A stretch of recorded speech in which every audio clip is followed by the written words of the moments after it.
Good evening and welcome to the Minions of the Zoo. I am your host and keeper, the Harry Channel. And with me tonight are minions Serenity Star 13. Hello. And SkepTock. Hi, everybody. Well, see, I've actually asked you both this. Unfortunately, we've got a few minions on the injured reserve list tonight. Uh-oh. So it's just going to be the three of us, which should make for an easy show.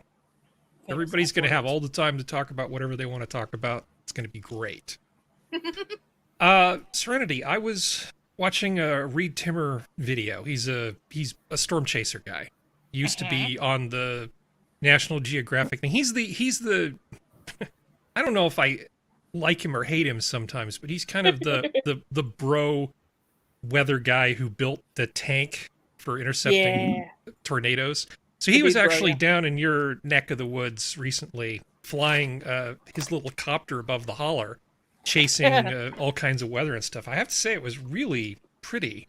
Mm-hmm. It was like, for somebody who lives in a state that's bright gold and mostly on fire with no water in sight, all that green was like, wow. You should see it in the fall. It was like Oscar the Grouch green, but clean. Yeah, no, that's around here. That's how green it gets usually. He even said holler though, so he was up on the lingo. Well, if he's a city boy, it don't matter if he said holler. No matter how you say it. He's a Midwestern boy. It's too flat. Eh. Not an Appalachian boy. Well, he did. He does talk about. He did call his tank the Dominator, and talk about dominating the weather, which is just like, no, honey, stop. You sound like the quarterback of the football team. That's what you sound like. But all of the drones that you can use now to do weather chasing. It's like it used to be how I'm driving, and then somebody's running the instruments, and then somebody's checking the maps, trying to find a way to use the farm roads. It's like, no, just turn the drone on. Drone goes vertical, fly it toward the tornado. It's so much simpler than it used to be. Taking the danger out. It's no longer as dangerous as it used to be. Yeah. Well, there's always the danger of not getting your drone back. True, but it's much better than not getting your life back. Oh, that's absolutely true. I still remember. We're all here old enough to remember the movie Twister, when they are all like, "Oh God, the Twister," and just all that shit. You imagine? Shit, I remember the game. Yeah. The pinball machine. Oh, you mean the game? The game. The game. Yeah, enough about your college experience. Meat space. I remember the pinball machine though. I love that. Yeah. I love that pinball game. I love that one. I always kind of had a thing for Helen Hunt and her squinty little face. It's like a much better squinty face than Renee Zellweger. Or Jodie Foster. Well, Jodie Foster. The fact that she was kind of batting for the other team kind of, I don't know, it kind of gets in your head. I know it really shouldn't make any difference because I'm just a dumb guy and I just, think with my genitalia. But to me, it actually makes a difference. It shouldn't, but it kind of does. Well, Jodie Foster was always really funny because everyone always tried to act like nobody knew. I'm like, sweetheart, I was 7 and I knew. And I didn't even know what a gay person was back then. Everybody knew. You fooled no one, darling. You fooled no one. I like Jodie Foster. I think she's insanely talented. I remember all the old movies she used to like when she was a kid. Like I used to watch those because that was back during the Disney Channel old days when they used to play the old movies. And like, yeah. Serenity, I have a question for you. Did Sally Ride fool you? Which one's Sally Ride? Sally Ride was the first American woman in space. I have no memory of her, so. Okay, never mind. Never mind.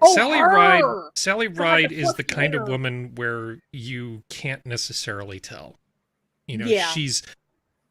I'm not really sure. The marriage kind of throws people off. Yeah, just a tiny bit. Yeah. With somebody like Sally Ride, you really can't quite tell. It's a lot harder to tell. It doesn't. Well, I remember her from the videos because she had the really fluffy hair. That's how I had to Google her and look at her and look at her picture and go, "Oh, I know who you are." She and Judy Resnick both had the high volume hair. Okay. So, anything before we get started? Well, before I move on to Skep, Serenity, anything I was about to say you better want to ask Skep how his volunteer? day was. Oh no, I'm good. Okay. It was uneventful, rainy as hell day to here today. Okay, that's good. All right, Skep, how are you today? Oh, mean, old, hot, and not in a good way.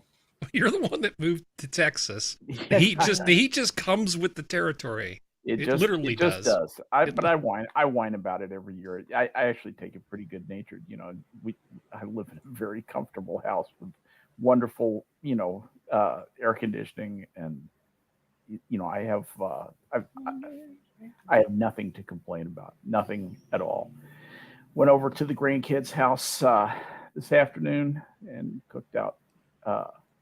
I watched them. I don't even have to do any work anymore. I'd watch them cook pork chops and steaks on the grill.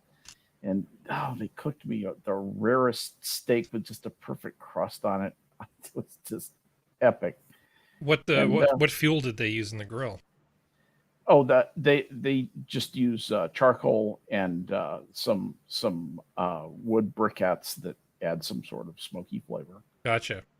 And but it's slow cooking, and it takes hours to cook this stuff, and not the steaks, but the pork chops and stuff, and that stuff was falling off the bone. It was just wonderful, absolutely wonderful. Have you ever been to the Salt Lick barbecue? Salt Lick, I've heard of it. I think maybe it was you recommending it to me before, but I don't think I've ever been there. Well, it's not really the offset smoker kind of thing. It's really the giant round grill. It's like a slow grilling kind of barbecue rather than an offset heat barbecue. Okay. I've never been there. I've always wanted to. There's one in Vegas, but I don't care. Putting a version of something in Vegas is not the same thing as actually going there. Right. It's a reasonable approximation. Sometimes. Yeah. If you're lucky.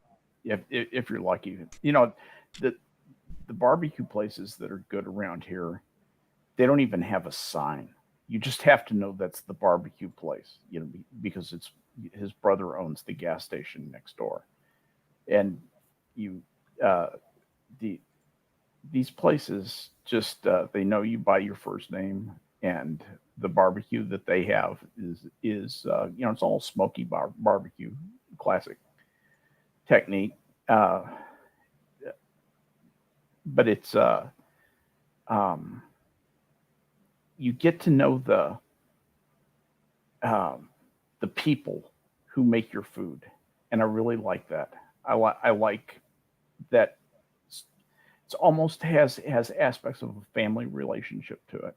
Mm-hmm. And I'm so spoiled by that.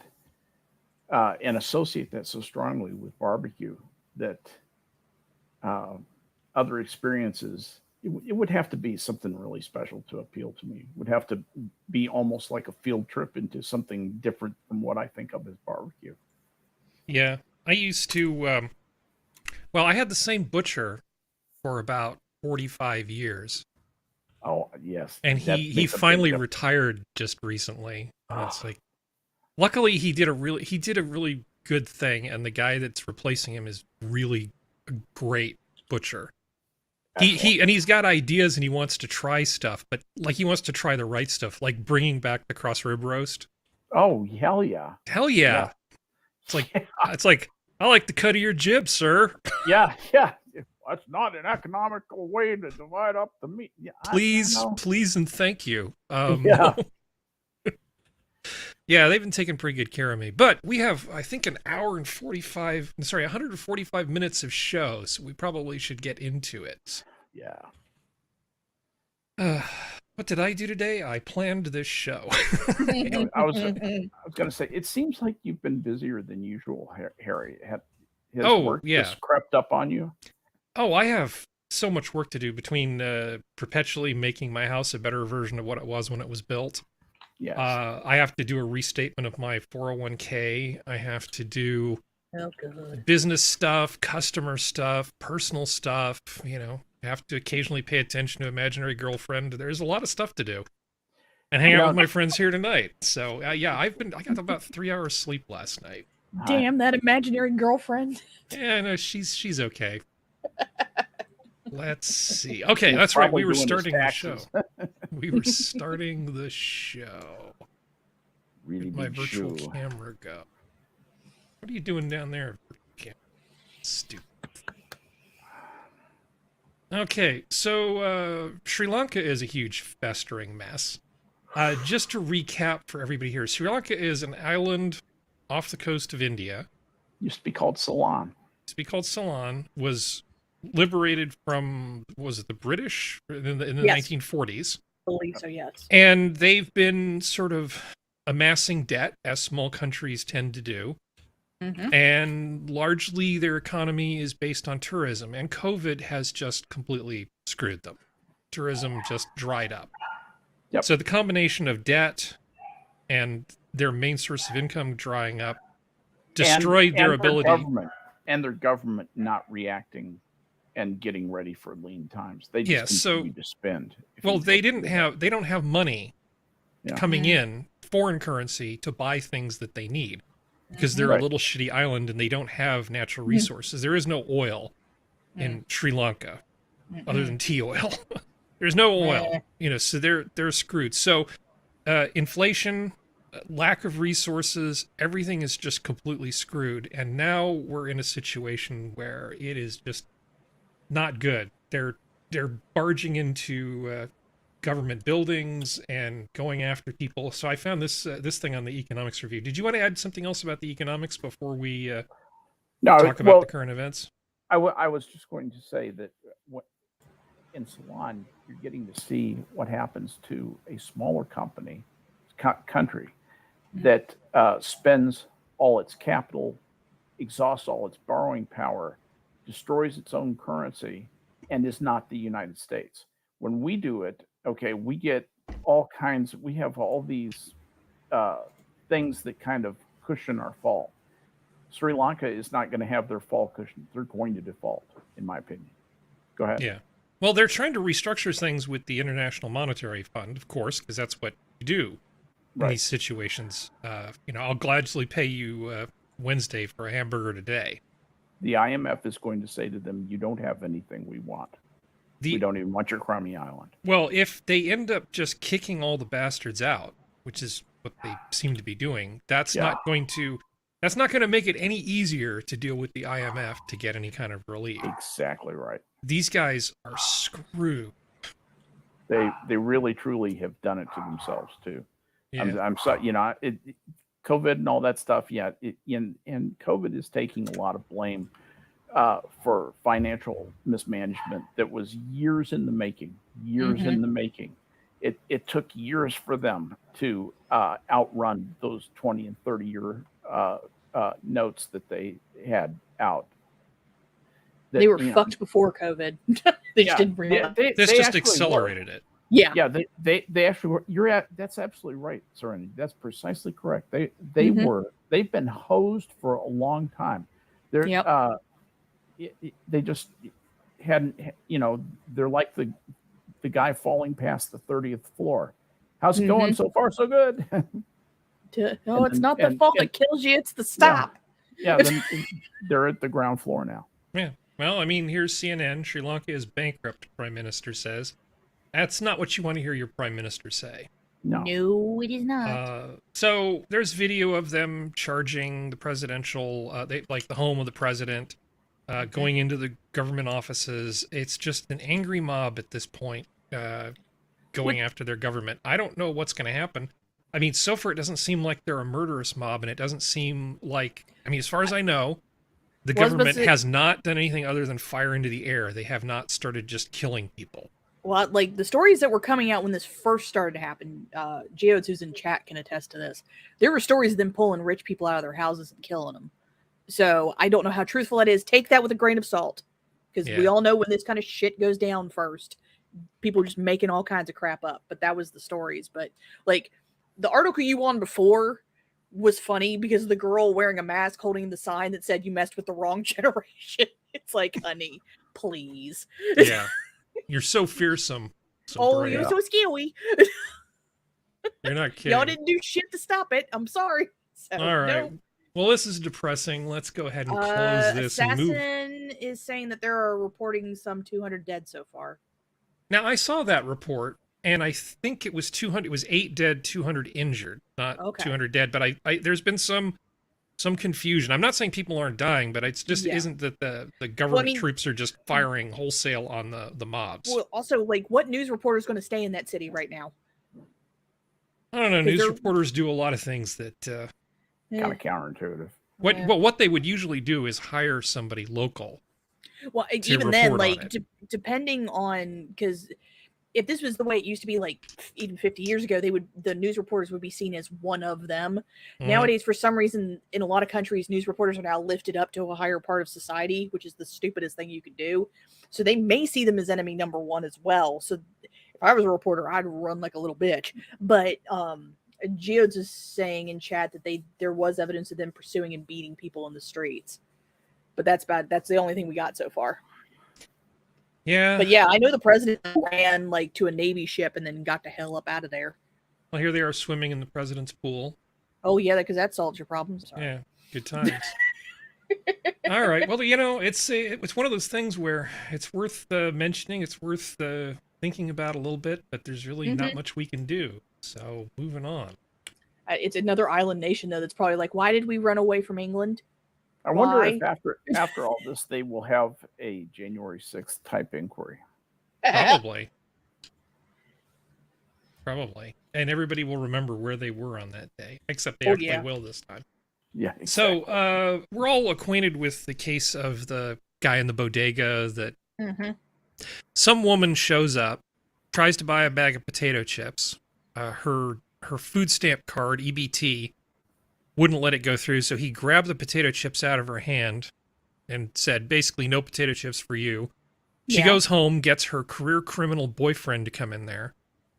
The guy pins the older gentleman, he's like the 61-year-old immigrant guy, and starts threatening him. Now, I forgot the part where the girlfriend took a small knife out of her purse and stabbed him a few times. Yeah, I was about to say, she stabbed the guy. Yeah, so she stabbed the guy a few times. So here he's sitting her stabbed, and she's got like this big career criminal boyfriend coming after him. And he managed to get a knife and ended up killing the guy trying to defend himself. So, of course, the fantastic Soros-supported district attorney, who's been talking about getting rid of cash bail and doing all these things, no. Now we've got something that looks more like a white-collar crime. We're going to go after this guy. We're going to throw the book at him. They tried to get him on $500,000 bail. Mr. No Cash Bail wanted $500,000 bail Plus, for this it's guy. an obvious excessive bailment. Yeah. For what is clearly it's pleadable as self-defense. The facts of the case, you know, it's got to be parsed out by attorneys, and I understand that. But this is eminently pleadable as self-defense. And that his state of mind, having been stabbed by this woman and then her intimidating boyfriend who could snap him like a match, comes in and starts beating him. Don't tell me he wasn't in fear of his life. Of course he was in fear of his life. His state of mind was, fight or flight. He was completely in that mode, and he's in his workplace. So he took a weapon to hand and dealt with the threat in the best way he knew how. I'm sorry the guy died, sort of, kind of, not really, but it's the whole thing of like, there we go.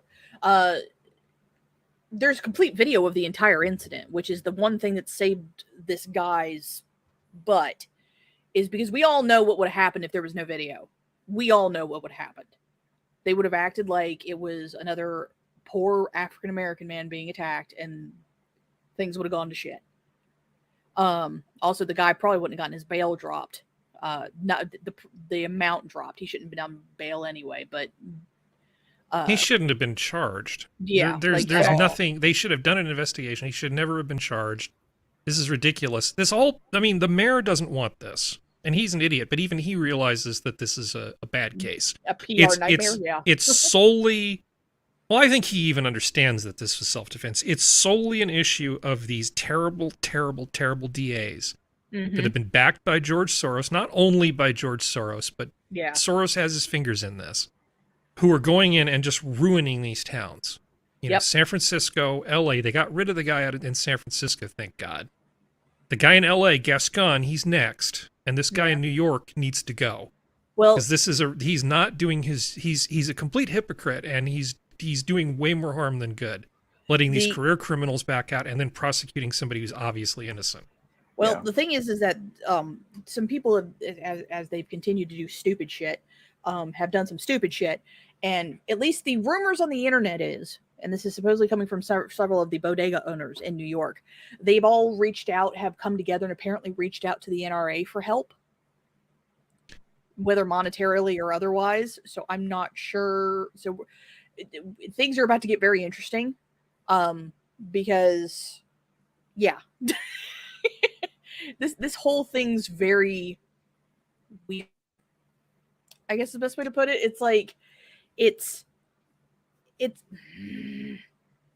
people refuse to see the thing in front of their face. Like these DAs, like I don't know if it's truly just malignant or if they're just that freaking arrogant or stupid or both, where they're just like, oh no, it's fine. I'm behind a gated community. The peons won't care. And it's like, the peons outnumber you. Eventually they will get pissed. Well, there was a piece in Reason talking about what a giant hypocrite the DA is. I'm just going to go ahead and post that and move on to the next thing, because this is something that a lot of people have already talked about. Oh, yeah. But I know I wanted to talk about it, and I suspect you guys did too, briefly, but we're not going to make the whole show about this. Oh, just to do Please, the flyby mentioning of, and the guy's GoFundMe taken down, which was bullshit. bullshit. Which is... I mean, that's a whole complicated issue about GoFundMe. On the one hand, they don't want to be put in a position of raising money for criminals, but they don't seem to mind if it's the right type of criminals. Yeah, I know. And that's the rub. If they were consistent about it, you could go, okay, fine, we get it. You suck, but we get it. But they're not consistent about it. You suck in a way that we can put on a graph and see where you're going. Yeah, we can see what you're doing. We're not that dumb that we don't remember. Idiots. All right. But one thing I was going to say to Assassin, Eric Adams can't really order the district attorney to practice law in any way. Yeah, they can't. He has administrative authority over him. He can fire him. He can say, I don't like the way you're prosecuting cases. You're fired. He definitely can do that, but he doesn't have the authority to dictate how the district attorney conducts himself professionally. Just wanted to get that clarification out there. Yeah, I didn't really know. I just put the comment up there, and I don't really understand that. I'm not qualified to speak to that. So yeah, I'm not either. I just look things up. Yeah, where's Prospero when we need her? Google food. Okay, so there's that. Let's move on to the next thing. So I have noticed that Ethan Klein is, I haven't figured out what this is, some victim thing or whether he's just milking it, but the H3 guy, he's just constantly talking about being fat, or people are talking about him being fat. Now, Bill Burr was on there in 2019 and just kind of really jabbed at him in the way that he does. Like the lightweight boxer, jab, jab, jab, and then fall back, jab, jab, jab. He didn't, hit him super hard on it because, of course, he's not a horrible guest. But if you search for H3 fat, you get all of these things that just show up. And it's just like, this is like a major thing for this guy's channel. And he actually went on and made some sort of statement about exercise. He thinks exercise is a scam. So listen to this for a moment. Let's see if we can do audio today, if we've got technical competence. Life's too short to exercise. I'm just going to be honest. There's so many better things to do than exercise. We have finite time on this earth. And this is what I'm saying. The exercise is... Okay. Dude, the issue isn't exercise. It's the fact that you keep sticking Fritos in your face or whatever it is you're eating. And this is his wife next to him. And you can just see when he makes these comments, she's just dying inside just a little bit. Yeah. Well, she's Israeli. She was part of the Israeli military and everything like that because she had to be. So she actually does exercise. She's also about 20 times smarter than he is. Well, she isn't that smart if she's with him. Yeah, Yeah. which isn't that smart, but That's a matter of still is taste. the brains. She's the brains of the outfit, and Yeah. and that says quite a lot, frankly. Well, it's just Ethan Klein just disgusts me. Well, he goes through this whole thing here. I mean, let me just play a little more of this mental drivel. Such a conspiracy. They go, let's say you spend an hour on a treadmill every day. Money, Ethan. It's not a conspiracy. Let me explain why it's a conspiracy. She knows he's full of You spend crap. an hour on a treadmill every day. Yeah. Somebody get out a calculator. Okay, let's say you live to be 85. Okay, 85 years old. And you're exercising every day since 15 years old. So 70 years of exercise. 70 years. So 70 times 365. Yeah, he's trying to basically say, you know, do you even break even on the life extension? And why should I bother? Because I'm great just the way I am. Yeah, no. Yeah. Okay. You know, first of all, you can't outrun a package of Oreos. Correct. Mhm. You just, if you don't control your eating, you will stay fat. Almost doesn't matter how much you exercise. The second thing is he is not going to be so funny when he's dying of congestive heart failure in 10 years, and he's begging his cardiologist, you know, I can't breathe, you know, I'm breathing as hard as I can. The cardiologist knows he's going to be dead in 10 days. And says nice things and gets the hell out of the office. Yeah. This guy has nothing good ahead of him. He has nothing good ahead of him. His health will decline. It will decline suddenly. You know, it's you see how these people die. This guy has got the classic apple shape. He's got a lot of thoracic fat. That fat is just coagulating, congealing around his heart, blocking up those blood vessels, and sooner or later, he's one of the major arterioles is going to be 100% blocked, and he'll go down in what they call the widowmaker, the myocardial infarction. He'll be dead in seconds. It won't If be he's that lucky. good myocarditis that you get from the vaccine either. It'll be the real stuff.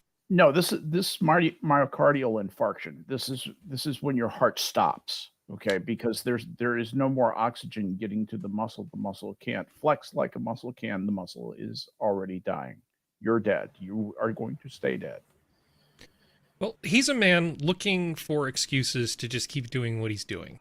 Yeah. And he's lucky Enjoy. that his wife is putting up with the decline in his state. Well, I mean, let's face facts. They have a $10 million mansion. They have a clothing line that she designs for that makes really good money. She's just waiting him out. She could just leave if she's got all that. That's actually not a thing. But all other things aside, not to just beat up on overweight people. If you look at just one thing, exercise for mental health, you realize there's all sorts of benefits that you get from working out. Even if it doesn't make your life longer, it makes your life better. You're going to be happier. Here you are. Improved sleep, increased interest in sex, better endurance, which might help with number 2. 4, stress relief, improvement in mood, increased energy and stamina, reduced tiredness that can increase mental alertness, weight reduction, reduced cholesterol, and improved cardiovascular fitness. Hell, give me even one of those things, and it's worth spending some time on the treadmill. I mean, I didn't do Bowflex today for 45 minutes because I enjoyed it. Yeah. Well, I mean, it's one of those things where it's kind of like the time you spend watching a YouTube video, if you have the right setup, you can either listen to it, or if you have a treadmill, you can just put like tablet or TV on and just watch it while you're on the treadmill. Like it's pretty simple and easy when you get down to it. Yeah. But Well, no matter what you do, you have to control your eating. I just want to get that in there. If you're not control, that's the first thing you got to work on. Exercise second after you get your eating under control. Okay. And just so you know, we're not a bunch of preachy assholes. Let's get rid of that. Get rid of that. Here are the new foods to try at the Indiana State Fair in 2022. And they're all artery clogging. Let's do this. No, some of them are okay. So the bison lettuce wrap actually sounds pretty good. It's basically yeah, that sounds bison good. with kind of an Asian-y sort of thing wrapped in lettuce. Yeah. There's nothing bad about that. Flaming hot Cheetos. Walking taco. taco. Yeah. Hot Cheetos crushed in the bag with taco meat, shredded lettuce, Hell yeah. cheese, pico de gallo. That's not so bad. Caramel corn beer. Yeah. Why? Why on earth would I want caramel they corn can. beer? Because No, they can. this is made from 100 pounds of just pop-in caramel popcorn. This is terrible. No, thank you. Pickle pizza. No. Homemade No dough pickle with a pizza. dill ranch sauce topped Ooh, with mozzarella cheese, dill season Ooh. and dill pickles. I would try Too it because much I love dill. dill pickles. I love dill Yeah, pickles. I would it's try too it. much dill. I will look at that and see that's I have being dill. I have judged, I can feel one weird thing that I like dill pickles on. This is a thing that my grandmother got me hooked on when I was a little kid. You get like a chili burger from a fast food place. Don't put the cheese on it. Just put some dill pickles on. Chili burger, dill pickles, really good. Yeah. Yeah. She wasn't wrong about everything involving food, just nearly everything. Yes, deep fried brownies. Fried brownies. Fuck yes. I think Ethan Klein would be all over this, honestly. I'd be all over that. Okay, deep fried cheese on a That's stick. been there for years. I That's mean, been why there. not have mozzarella things? Just put them on a stick, because all food tastes better on a stick. Yeah, peach shake-up, fresh lemons, sugar, ice, water, along with peach flavoring. Well, that's like any real peach. A coffee thing, a boba thing, nitro fuel, which is like basically like a shandy kind of thing. Oh, and then you can get the State Fair charcuterie board, which is mini funnel cakes, mini corn dogs, saltwater taffy, cotton candy, caramel corn, popcorn, topped with sprinkle of colored candies. Woohoo! Diabetes. Okay, but the pasty resistance here. The pasty resistance is this. The State Fair Mary. A 24-ounce Bloody Mary topped with 3 skewers of fair food, treats like waffle fries, deep-fried cheese curds, deep-fried mac and cheese, mini corn dogs, bacon, fried pickles, and barbecue pulled pork slider. Get that vegan nachos off that list. Get that bullshit out of here. Get out of here. I couldn't find a bigger picture of it, but look at Oh, this it's amazing. dressing. Oh, look at that beauty. Look at that pretty. This is why you work out, so you could eat crap like this once in your lifetime and then just take a picture of it. Oh, no. You eat it more than once. God, The original cow pie. you're getting acid stomach just looking at it. Oh, Sides it's amazing. with Look that at that Bloody shit. Mary. Look at that thing. Look at it. Okay, is chat there's- like completely against me here? I We'll can't talk tell. about the pizza and stuff like that. Gio Okay, good. says, I have had a pizza with ranch dressing instead of cheese as a topping. Surprisingly good if cooked correctly with the right ingredients. I would have to think mescaline has to be one of those ingredients. Pickles as a topping, It's- though. Gio says he feels his blood getting thicker Ellipsis just of looking doubt. at it. Yeah. But vegan nachos, fuck off. This is the state fair. Take your Yeah. vegan Oh, nachos and shove vegan them up your ass. nachos are, I mean, it's still got fried food and crap I on don't it. It's- care. Our state fair Not is a good. great state fair. It's the greatest state fair in our state. Ooh, pretzel nacho bites. Yeah. I've had those before. Those are good. Pretzel nacho bites. Yeah. Yes. That's from the musical State Fair, which was about the Texas State Fair. But I think that the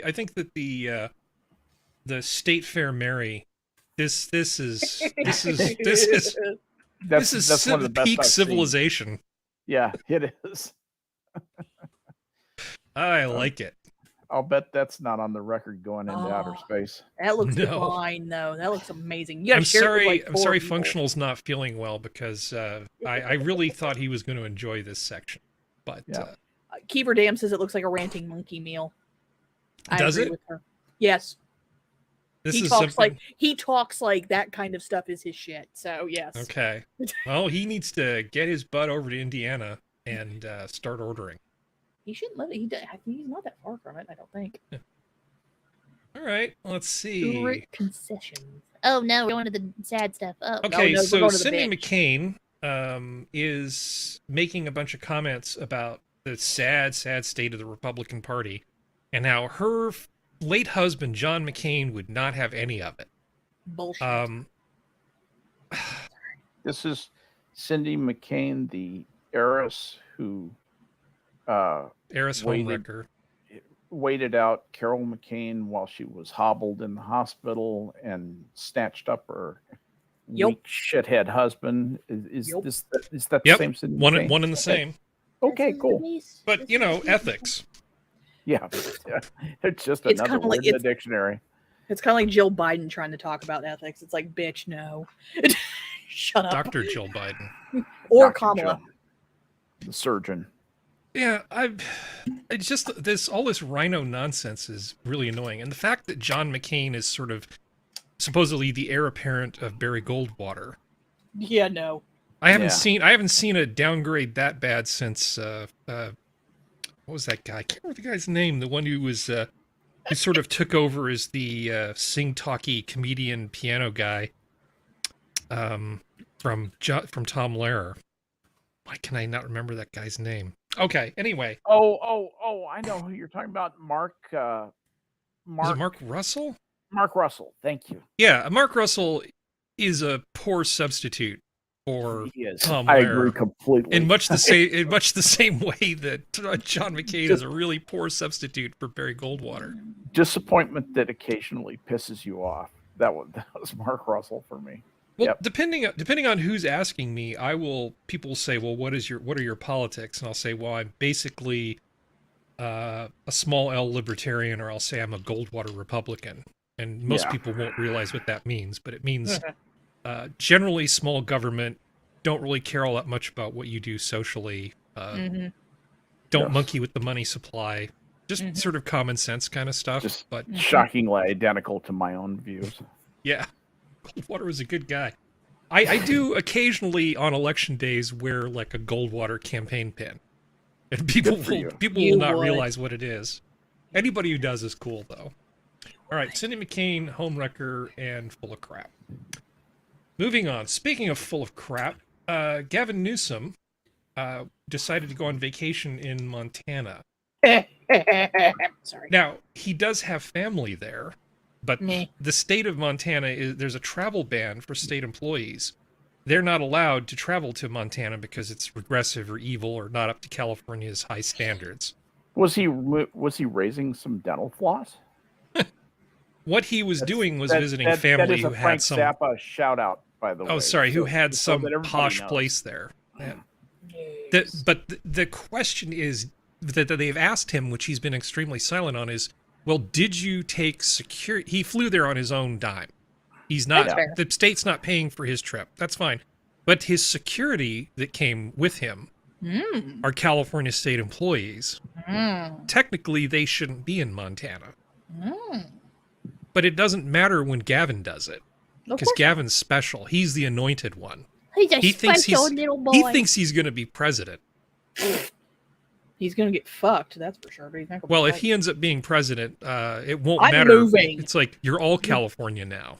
Yeah, I'm moving. There's no place you're going to move to that's going to get away from that. That's the problem. It's called hell. That's where I'm moving to. No. So, did you guys catch the? Well, obviously, you probably have this whole thing with him taking out a commercial in Florida Yeah. to taunt the Floridians about their lack of freedom. Come back to California. Come back to hell on earth. Come back to higher taxes and freedom. What you escaped from. Yes, exactly. Yeah, it's like, talk about lack of self-awareness, or somebody talked him up and was like, yeah, this'll work. It's like, really? Like, Florida is no golden god pasture by any stands and means, because no state in this country is. But I would still take Florida over California. No offense, Harry. Well, I mean, it depends. It depends on what you're looking for and what kind of life you want to live. But Florida has a lot of real advantages. But I hear all this stuff about how great Florida is, because, I mean, DeSantis does a lot of smart things. But then, I have friends who live in Florida, and my friends say, hey, I'm getting into really expensive whiskey. And I say, I have a bunch of expensive whiskey. Would you like me to send you some? Can't do it. Can't send them any. In the supposed free state, can't. Do you want to send them some wine? No. Can't do it. If I have a bottle of wine in my collection and I want to send it to one of my friends in Florida, I can't, because they're so free that I can't send them a bottle of wine. They have to go to one of a small number of licensed sellers in Florida that are all protected from imports. Yep. So it's not like, I mean, I know compared to shutting down the schools and making people wear masks and forced vaccinations and all this stuff, this seems like small stuff. But when I look at Florida, it's like, it's not perfect to me. It looks like there's a lot of crony capitalism going on. Oh yeah. And the problem is, I think just because we like a lot of things that DeSantis does doesn't mean we can't hold Florida to a slightly higher standard. There are things that California probably is better at. I can do things in California that you can't do in Florida. It's not all or nothing. Mm-hmm.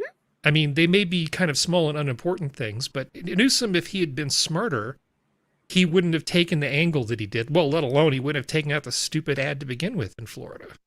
I think it's a bonehead move, to be honest. I'm not really sure what he thought he was going to accomplish with it. The guys from, was it Walk, Don't Run? Yeah. Did a thing on that yesterday where he went through and analyzed the ad one thing at a time and pointed out that all of the supposed photos of people living in California having a great time are actually stock photography, most of which was made outside of the United States. So it's like you can't even find actual pictures of people thriving in California to make your point. You just use stock art. Yeah, and also, like, I'm going to make my opinion known on DeSantis. He has done some good things. He also has a tendency to act like a petulant fucking child sometimes and stomp his foot and go, well, I'm going to make you pay. So I don't like DeSantis that much just because he sometimes acts like a man baby. It sounds like Donald Trump to me. I want him to, I think he does a lot of good things. I just want him to be better, even better than he is. Yeah. And I would like to see Florida be a better state than it is. Yeah. Not that it isn't better than California necessarily. I'm not trying to make that point. I'm just saying that all these people talking about how free their states are, it's like, well, you all suck in some way. Oh yeah, absolutely. I mean, as annoying as Disney was, the idea that they would go in and then make a special session just to kind of stick it to a company. Yeah, that doesn't. I don't. It's I like it when that power is used against people that annoy me, but I shudder to think what they could do to somebody else using that same kind of approach. It's the libertarian in me kind of going, I'm not super comfortable with this, even though I kind of like the fact they kicked Disney in the balls. Yeah. To me, it just screams of, well, you did something I don't like, so now I'm going to make you pay, and I don't agree with that. When you're supposed to be more adult, like. We all knew Disney was going to make a comment. Like, you threatening them and going, Disney, you shouldn't make a comment on this. You need to shut up. We all knew they were going to do that. Like, it. Well, so did the people who were telling them not to make the comment. I know, but still, they knew that too. It just seems like a petulant, like what he did to the Major League Baseball thing too about guns. Like, there's sometimes he just acts like a giant fucking man baby, and I don't like it when Trump does it either. Have some decorum, act like a fucking adult, and realize that they're going to do this shit, and you do the exact same thing, just the other way. It's like I've said, I wouldn't want Trump dating my sister, but I'm okay with him being president. Yeah, like I don't mind Trump's. I'll use the term antics. No, antics is good. Yeah, I like, but it's just like there's something, like, there is similarity between him and DeSantis, but Trump never said, well, fuck you, certain company, because you talked about shit. He was just like, well, I don't like what this company did. You need to go buy stuff from this other company. That's the most what Trump did.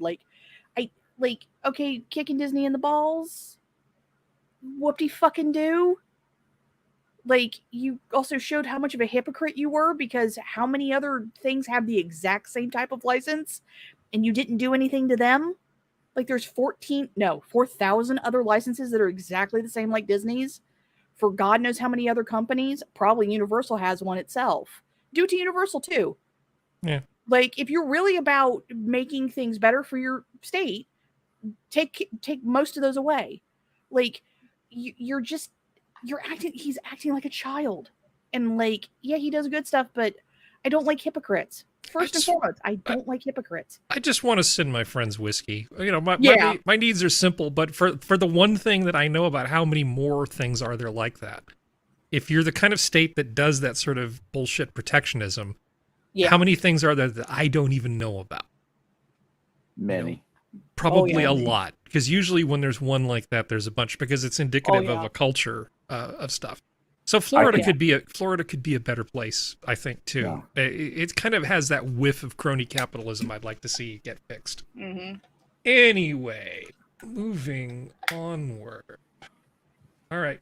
So the United Nations, being this fantastic organization that it is, published a really tone-deaf piece on their website, which they have since taken down, called "The Benefits of World Hunger." In which they say things like, sorry, Skep, what? No, just this is the sound of my mind being blown. Sorry about that. Yeah. We in developed countries sometimes see poor people by the roadside holding up signs saying, "We'll work for food." Actually, most people work for food.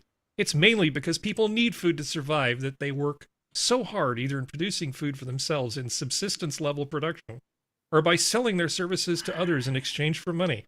How many of us would sell our services if it were not for the threat of hunger?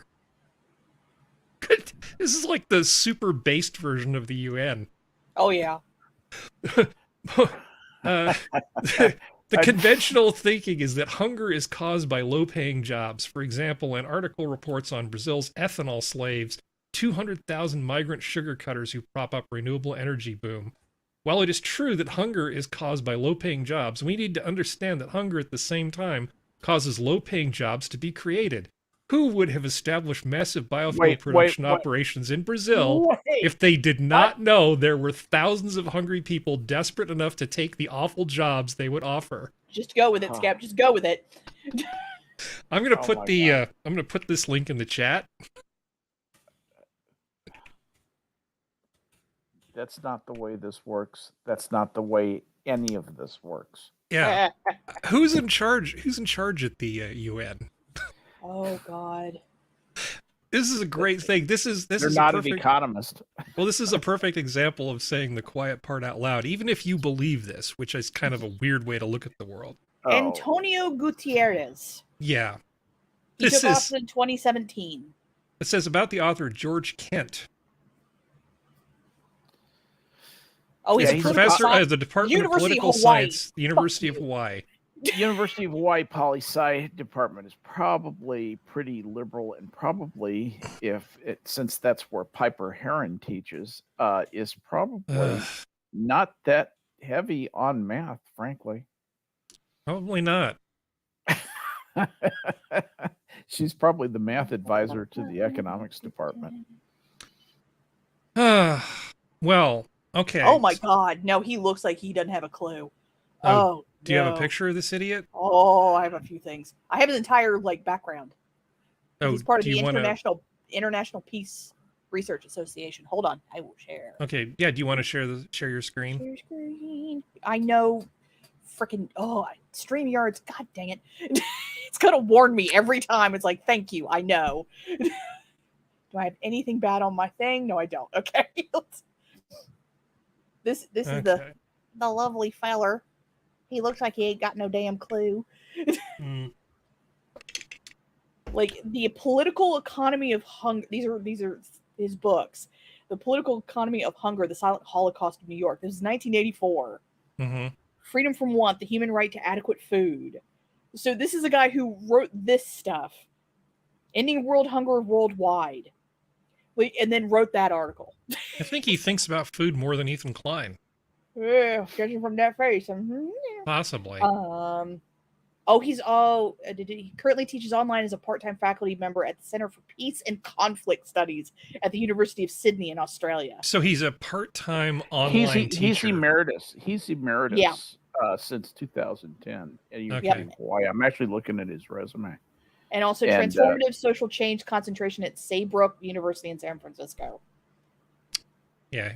Well, anyway, the UN let him publish that thing, and even the UN kind of goes, I don't know.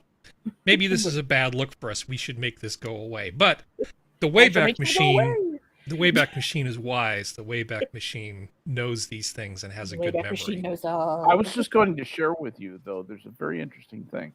Sure. He has a bachelor's in electrical engineering from Rensselaer Polytechnic, which is a damn good engineering school.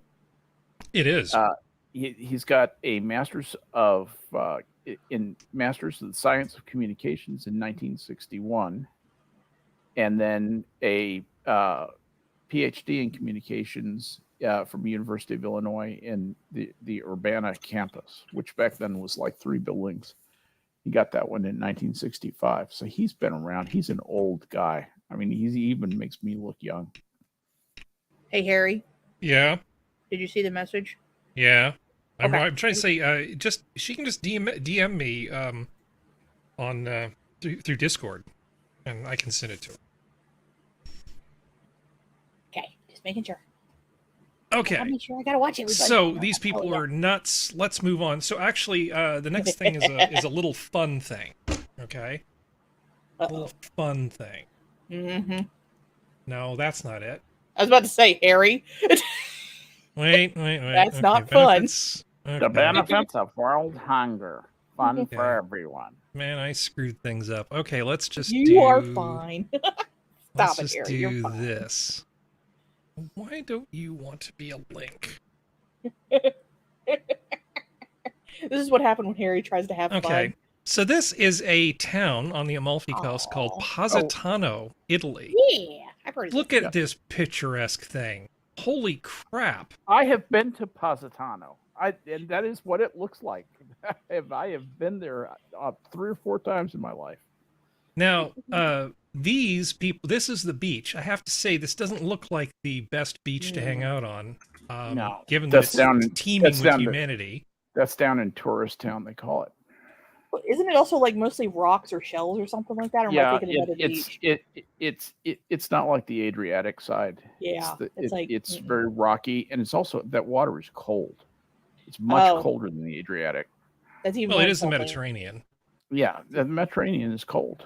Yeah. And it was cold in Positano, it's cold in Naples, it's cold all the way down the boot. But this is still a gorgeous town. I mean, It is honestly real didn't pretty. know that a place quite like this existed. Here's another another Yeah, view that's the of it. picture I know. That's the picture I've seen a lot. Look at this Harry, thing. all up and down the Italian Riviera, there are places that look like this.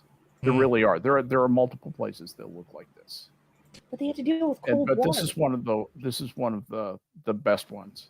One of the archetypes of that type of coastal But it's village. cold. Yeah, and then I have one more picture I selected of it at night. Yeah. I mean, it's not quite as pretty as the Monterey Bay at night, but it is rather nice. Yeah. I think This almost makes me want to earn a bunch of money so I can go places. I think Skep will correct me, but I think in the very, very background, that little like square thing, isn't that like an old like?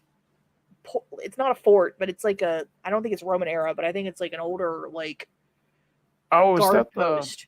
Yeah, I know what think. you're talking about. There's an island that's just there's Yeah. actually islands all along there, but there little islands that come off there. Many of them are either fortified. There's one up by Venice, and this is up in the Adriatic. It's just off the coast of Venice, and it's a completely built up island. The entire it looks like a building is rising out of the water, and it's also uninhabited, and it has a very interesting history. But anyway, we don't want to get into that. It's so cool. Ah, well, I I mean, love this it's stuff. But that's probably that. That probably is what that is. This is. I think I just, we talk about all this terrible stuff. I like to occasionally just go, there are beautiful things in the world. Oh yeah. It's from volcanic islands with huge lagoons to things like this. I really need to get out more. Hey, the one thing I want to visit, and it's probably packed with tourists, and I'm screwed if I ever go there, is that one castle in France that everybody takes the picture of. You know what I'm talking about? No. The Coeur d'Alene. Yeah, the one that's like it's down in central France, and it's just stunning. The aerial views are absolutely stunning. Looks like it goes on forever, and it's got the beautiful water and the green spaces. The water Gardens. comes out. Are you talking about Versailles? No. I don't care about Versailles. Okay. It's the one that it's like the castle, and then there's a little city around it. Then there's the wall, and it has the waters and it's near the ocean, so the waters go in and out. So if you go no, out one no. part of the time, I'm you can talking run about a out to different it. one. I'm Yeah, talking if about a you- different one. Okay. I'm trying to find it because I know it's some weird ass frigid name because it's French. Because Mont Saint Michael. That's what it is. Well, Saint Michel. Yeah, there it is. Oh. Whatever. Is that the Not one French. with the giant wooden rabbit and the catapult? No, you stop it. You stop it. I will never stop referring to Monty Python and the Holy Grail. I know, but you stop. By Hey, the way, BP. Hello. Hi, BBC. I haven't talked to you in like 2 months or something. I know, and I'm super bored and wide awake. So, Okay. hi. So how are you doing today? I am doing awesome. I'm full of adrenaline still because I just played an Immortal Kombat tournament and almost made it to top 8. So, yeah, Oh. all right. that was fun. One of them video games. Electric. Those are electric games, Harry. Yes, electric those games. electric games. Those electric games, yes. Which Mortal Kombat did you play? 11. Oh, okay. Yeah, I and it was I it was a blind tournament. Like it was an all blind. Nice. Yeah. Well, I like Mortal okay, Kombat 11, I on just with can't. business. On with Yes. business. Feds sue new Arizona citizenship proof law for voting. Now, I was reading this thing and it was starting to make me slightly insane. I guess there's slightly different. There's slightly different rules depending on whether it's a local election versus a federal election. Long story short, Arizona wants there to be some kind of controls to make sure that you might actually be a citizen before you vote. Oh God, no. And that's apparently bad Well, I because think because I think voting. it's specifically the vote by mail, not absentee voting. It's the vote by mail. But the feds don't like any restrictions whatsoever. They seem to be weirdly in the mood for it to be really easy for people to vote with no I don't proof know why. as to who they are or if they're here legally. It's amazing how certain things have all of a sudden made it back into the news, and in a new thing that starts with the word monkey and ends with a 3-letter word. It's all of a sudden starting to make the rounds when we're 4 months out from an election. Yeah. Amazing how that works. Well, I mean, it's all fun and games when dead people are voting in, for like over 100 years in Chicago. And everybody knows that it's happening, right? Yeah, and doing it multiple times. And it's just a footnote in history when you talk about that election with Kennedy. Oh, Have you- yeah. Have you guys covered the executive order Joe Biden signed yesterday about abortion rights? No. Oh, No, we haven't covered that one because I'm a chicken and we've already talked about abortion on previous shows and I don't want to talk about it every single freaking week. That makes sense. That makes sense. I was wondering if you were looking maybe more at the point of like the fact that everyone was calling Trump a fascist, and yes, Trump was a moron. But how many executive orders has Joe Biden now signed? Oh, any of them, all of them. The thing about being a good leader is I still contend that Carter was not that dumb. He was just a terrible president. Now, I think Skep might have a different opinion than me on this, but I never got the impression that Carter was dumb. He's just terrible. Being smart doesn't necessarily make you a good leader. No. In fact, sometimes it makes you a worse leader. Not to say that you want dumb people being in charge, but you want somebody who's smart enough, who has good principles and is decisive. And somebody like Trump is kind of unencumbered by self-awareness, which can be both good and bad. Yes. When it comes to things like business, where he actually knew a little bit about what he was talking about. Like for instance, the replacements for Air Force One. He drove a deal so good that Boeing signed it and they lost a ton of money delivering those planes. And they went, fuck. No, I'm not going to feel sorry for Boeing. They were the idiots who signed off on this thing for whatever their reasons were. Biden has signed 92 so far, and he hasn't even made it a year and a half. Yeah. So I'm not, I'm willing to, like I said, I don't want Trump dating my sister, but as far as being a president goes, he actually was pretty good in some ways. Yeah. Yeah. So not beating up on the guy.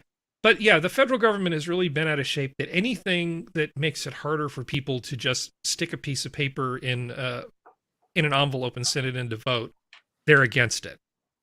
And it just like, you learn a lot about somebody based on what it is that they seem to talk about all the time. Yeah. And yeah, I don't know. Now, when I was looking into this, I did notice that Arizona, which is one of those states that we kind of like to hold up as being one of the better ones, one of the reddish ones, sort of, but maybe not so much in the last election. They're passing a law right now. Let me see. I actually have some notes on this one. I'm going to break my own format here. Hold on. In era of transparency, Arizona law limits filming police. Now, it's hard for me to stress how much I hate this idea. Mm-hmm. I totally understand there may be times when it's really, really annoying to have somebody filming, and to tell them to step back is fine. Yeah. But the idea that police are in a position to start limiting who can film them and when and where, no. No, I don't like that. No. I mean, if all the police are required to wear body cams and it's easy to get the stuff in a timely manner without restriction, that would be one thing. But the police are very selective about what they give people. Yep. So on the one hand, I think Arizona trying to keep their voter rolls nice and clean, I appreciate that. But I have to kind of go, I'm keeping an eye on you, Arizona, because this seems like a really bad law to me. Yeah. Yeah. Any thoughts? Good. Sunlight is a good thing. Yeah. Anything that keeps the sunlight out is almost by definition, a bad thing. That's a bad thing. Yeah. Sunlight it's a bad thing. disinfects, and it's just the way the world works. It's what it does. Oh, and it's not a complete ban, mind you. It's and there are some things in there about, if you're the person being I just don't feel comfortable with come after by the police, you're still allowed to do this as long as you're not being charged. And it's like, okay, as long as there's all this whataboutery in here, I still don't trust Right. you. It's like, it's Right. fine, except it's like when somebody starts this, I agree with you completely, but well, if you agree with me completely, why is there a but? Yeah. Right. How can you agree with me completely, but? Right. That's a fair question. Yeah, you have the That's right fair. to photograph the police in the operation of their duties, but it's very much like the notwithstanding clause in the Canadian law, right? You have all these freedoms that are afforded to you by a charter that the government graciously gives you under Canadian law. I'm sorry, I like our system way better as far as this part goes. Oh, amen. Okay, I like our system a lot better. Yep. As far as this stuff go, but you have your charter, notwithstanding our desire not to give you those rights. Yeah, the notwithstanding clause. The notwithstanding clause is like, you and your spouse have, the list. What is it? Your freebie list of 5 people that you can hook up with if they can ever close the deal. I forget how this is supposed to work. But sometimes those lists seem kind of unequal, and it's like, wait a second, you work in the entertainment industry. Aren't you a concert organizer? This is somebody you actually run into as part of your job. These things are just kind of weird. Right. I'm keeping an eye on Arizona. I'm not so sure about this. Yes, I do think having clean voter rolls is good. No, I don't think restricting people from photographing the police while they're doing their job is a good idea. Anyway, kind of obvious on the face of it. Moving on. Agree with you. Let's see. Okay, so Ilhan Omar got booed off a stage at a Somalia Independence Day concert in Minneapolis. I wish I could. Is there video of that? Oh, yes. There is yes, video it of is that. excellent. It is right here.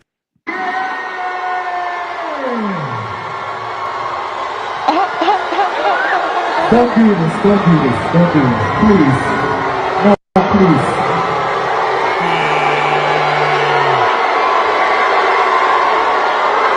Okay. That's not a few boos. That's a lot of boos. They're like, he's like, don't do this, please. Don't. That's a scary mob, is what that is. That is a scary mob. That's that is like, where are the pitchforks? Like, yeah, this is not good. Boo. but that was overwhelming. There was no mixed cheering. No, that was that was overwhelming. Boo. Yeah, that was. There one was voice. no happy, yay, Ilhan Omar's here. It was all like, oh man. So, does that mean that we're wising up to the infantile antics? I don't know. Turn by turns, infantile and cruel machinations of the squad. These are people who they don't realize the harm that they're capable of doing in the position that they're in. Sometimes I think that we're progressing, and then other times I just look around and go, I pull a drunkle. Are we though? Just I like Drunkle. I do too. Yeah, he is. He's a smart kind of idiot. He is, yes. He's a very funny man, and it's hard to be that funny that consistently. You have to be a pretty thoughtful person to do that. Yeah. Well, a couple times when Monkey's been hanging out with the AAA crowd, I thought he was very simpatico with those guys. Oh yeah. I thought those were actually some pretty damn good shows. But anyway, enough of my stupid opinion. Yeah, so people are starting to catch on to Ilhan Omar because this is an organic thing. This isn't something planned. This is just people letting you know how they feel in large numbers. That is not a crowd that is this and I don't think that she expected it. She probably lives in a bubble where she this was probably the first time she got a clue that maybe people just aren't that into her. AOC was streaming on YouTube to 100 and something people last week. That's less than Ranting Monkey gets. Yeah. And I was just sitting there listening to her, and there were a bunch of people in chat. She would say something, and a bunch of dumb fucking internet people would just be like, well, what about this, and this, and she would just completely ignore us, right? Well, even the midwits are going, wait a second, don't lump her in with us, right? She just kept going and going and going, like just talking. Like it was like she set up I even don't even think she set up that live stream. I bet you she had a flunky do it. And then, are you kidding? She's never set up a live stream in her life. And then she sat there on the microphone and didn't even, I bet you she didn't even know there was a live chat. I kind of want to make a joke about how she'd probably get more viewers on an OnlyFans, but I don't want to get into like her appearance and stuff. I do feel that there are a lot of people that simp for her. Yeah. There's a lot of beta orbiters, I think, surrounding her, telling her how great she is. All the women want to dress like her, and all the men want to be around just in case she needs a man, I guess. Want her to dress them. Yeah, it's stupid. Oh gosh. All right, let's see. Moving on to the next thing.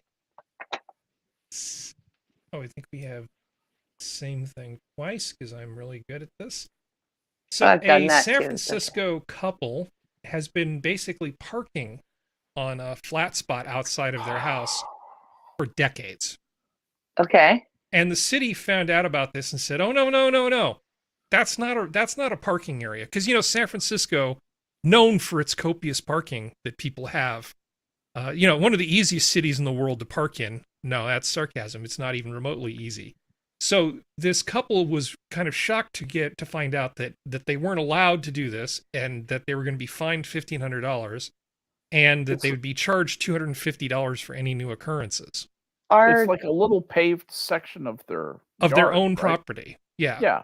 And so they pulled their car up on there instead of leaving it out on the street so other people could park. and they find that they're in serious violation of an ordinance and they're being charged an enormous amount of money. Do you guys not have squatters' rights in the States? Okay, so what they did is they said if they could show that it had been used as a spot for a very long time, they would, like before they owned the property, they would grandfather in the use of it. They would give them an exemption. But how long have they been living there? Well, not long enough. They've been there for decades. They But this provided a couple, picture they from actually went back and found a 1936. picture from 1938. 38, You know, what it was, yeah. showing like a horse and buggy in the spot. That's Yeah. funny. But And then they the said that city wasn't said it enough. wasn't quite good enough. Oh, fuck off. Yeah. So And- the couple found a photo from 34 years ago that showed part of a car visible in that spot. But city officials told them the document wasn't old enough, KGO-TV reported. Next, the couple found a 1938 photo that appeared to show a car or horse and buggy pulling into the parking spot, but the city said the image wasn't clear enough. It's like they don't want to give them the exemption. San Nah. Francisco ended up waiving the fines after the couple agreed to stop parking on the pavement. If the Cranes build a cover for the paved property or a garage, officials say they can resume parking on it in compliance with city code. Wait. Yes. So they're allowed to put a permanent building there, Yeah, they can build a But garage not- there. but not a mobile vehicle. You can't park on the flat thing that's on your property. Now, let 'Cause me it's not a But explain- you parking can spot. erect Let me a explain structure why- there. Let me explain why the city Yeah. is after these guys. That's right. Skep Sure. can speak San Francisco. Go on. Okay. San Francisco lives its life in deadly fear of turning into Mississippi. Do you know how you can tell you're in Mississippi? When you pass by double wides where the outdoor furniture used to be their indoor furniture, you're in Mississippi. One of the other charming things that they have out is what used to be their regular ride is up on cinder blocks in the front yard.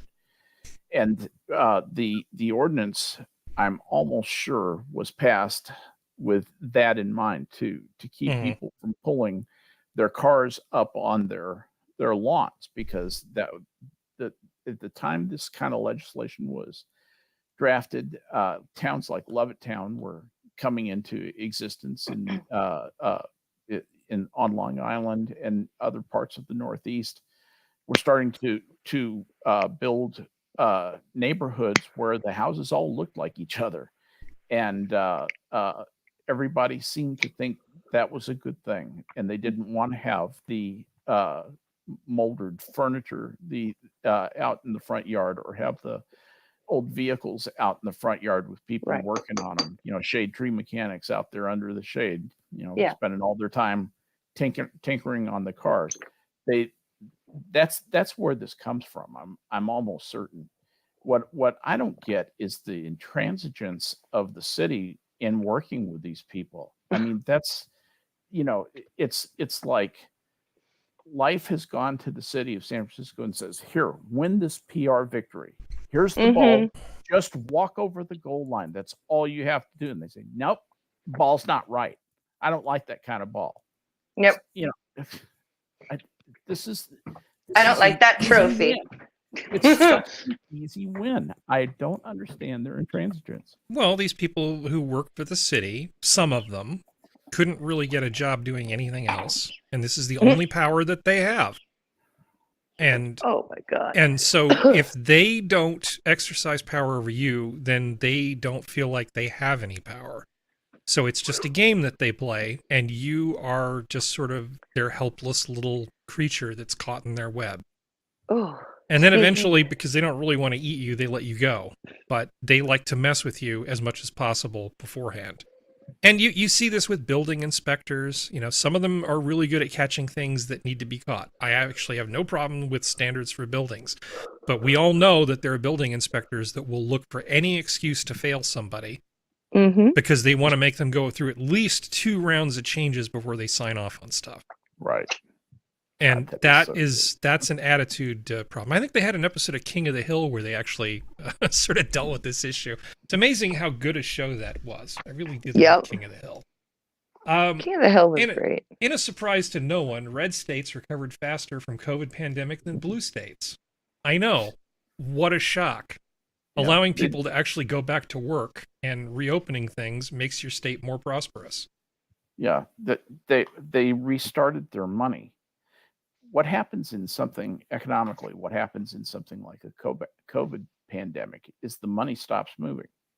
You stop having as many transactions, and when that happens, the economy's like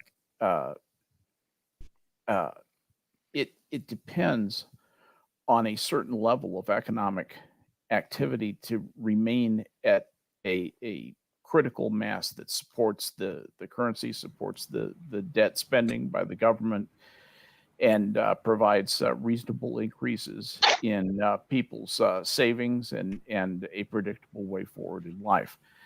Then you take all that, you just say, stop that, and the degree to which you say stop that and do stop really retard the economic activity in your community, and the alacrity with which you start it back up makes a real difference in how you're going to recover from this. If you never really fully shut down and were ready to go back at the drop of a hat to full speed ahead, it's going to impact you much less than the people who went and said, we have to remain in our hovels until the government gives the all clear, until the government drone whistles past our condominium floor and says, if you haven't starved to death, come out of your house and the government rations will be made ready.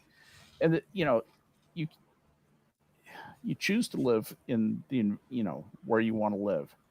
I would much rather live in a place like Texas that never really shut down, and just grudgingly complied with this mask nonsense. Never really made a lot of sense. And as far as the way it was enforced, it was never enforced with any standards across the United States, and certainly not within individual states. So the places that anyway shut down and stayed down had a hard time coming back up to speed. You don't just flip a switch and restart the economy. It starts it's fits and starts. There are industries that depend on other industries, and they'll depend on them to achieve a certain level of activity, and then they can start lighting off their stuff. There are lots and lots of relationships like that have to get reknitted back together to start the economy. And if you never really shut down, if you never really cut those lines of communication, those lines of economic communication, you have a huge advantage when you start back up. This should surprise nobody. You don't have to prime go off on a rant there. Well, you don't have to prime the pump, basically, because exactly. The economy, it's a series of tubes, and all of these things are connected to other things. So having a restaurant, it isn't just a thing that exists in isolation unless it's farm to table. Most restaurants buy things from different places and then have to pay employees and do all these things. And it is like priming the pump. You can't just have one part of it come into existence and everything work. If everything kind of stays up and running, isn't completely shut down, scaling up is a lot easier than if pieces of it are just missing. Exactly right. That's a problem. So, speaking of places where you want to live, things that I like architecture, and specifically, I really do like Frank Lloyd Wright's stuff. I was going to say, that looks like a Frank Lloyd Wright house. Yes, this is in Barrington Hills, Illinois, and it is the Frederick House. And I wanted to just see because this is just something that kind of interests me, and we won't spend a lot of time on it. I was curious what you guys thought. I mean, exterior, gorgeous. I like the way it kind of blends in with the mountain that it's on. This is a pretty nice thing right here. But then this whole carport thing, I think, is pretty amazing. What an entryway into a house. But it's the interiors that really sort of get me. I love the lines on this thing, but I mean, This looks like a space where you actually want to be. Mm. At least it's the kind of space where I want to be. That reminds me of the BOQ at Naval Station at Athens, Georgia, the training community down there. That's where Navy Supply Corps School used to be, and the BOQ was designed by Frank Lloyd Wright. And the building that the it was designed for another purpose, to be I think a dormitory for the University of Georgia or something at the time, but it was taken over by the Supply Corps School, and I stayed in that for 6 months. I stayed in that BOQ for 6 months while I was in school there, and it was just the coolest building. It had the nicest flow to it, and interesting exterior. It's and this reminds me of that. I just love the feel of that. A lot of wood grains. I'm big into wood. I like living in wood houses. Well, it's very natural because the stone, the brick feels a lot like stone. It's like it's textured. But like this kitchen, this is a perfectly modern kitchen. I could work in this kitchen. I would love to work in this kitchen. Absolutely. So even as fussy as these houses are, you know, they leak, they have all kinds of problems because he was always experimenting with stuff. I would happily live in this house and work in that kitchen. That's fantastic. Floor to ceiling windows when you have no neighbors are wonderful. Yeah. When your neighbors are trees. I just don't like the heat loss when you get from big windows like that. Mm-hmm. I think it at least the house that I've been in that has floor to ceiling windows in an area where we can get down to -10 in the wintertime. They really don't have too bad a heat loss, but it's also a fully brick house too, which also helps with that. It's like anything, you have to have the right house built the right way to deal with those kind of things, because otherwise you're screwed. Well, because when we lived in our apartment, we had floor to ceiling balcony door with big windows on either side of it. So it was like a whole wall of window. Mm-hmm. And it was 14 stories up. Yeah, that'll do it. And we're in Canada. So in the winter time, it would get to like -20, -30. And then in the summertime, we had a western facing balcony. So from like 3 o'clock until sunset, it was like the TV had this huge glare on it. Like it was literally like a greenhouse in the living room because the sun was just coming straight through that wall of glass. So we finally just got this giant, super thick curtain that we just put up on the window, and that helped. Well, Kyler's saying it looks like the Brady house, from the show. Brady. Well, it is. It's mid-century. This is mid-1950s mid-century. Slightly more The expensive. Brady house is probably 1862, 63, 64, something like that. Yep. Based on the size and the architecture of it. House. Now, there's a real house that is the Brady house. And that was used for the exterior shots. The interior was all stage. It was a sound stage, obviously. But the Brady house is a perfect example of like mid-century interiors and stuff. It's pretty sweet. Except, you've got that 2-story thing. And of course the sunken living room, where where the living room has like the sofas around there, and then you kind of have like an indentation in the floor where the floor is actually lower. That little step.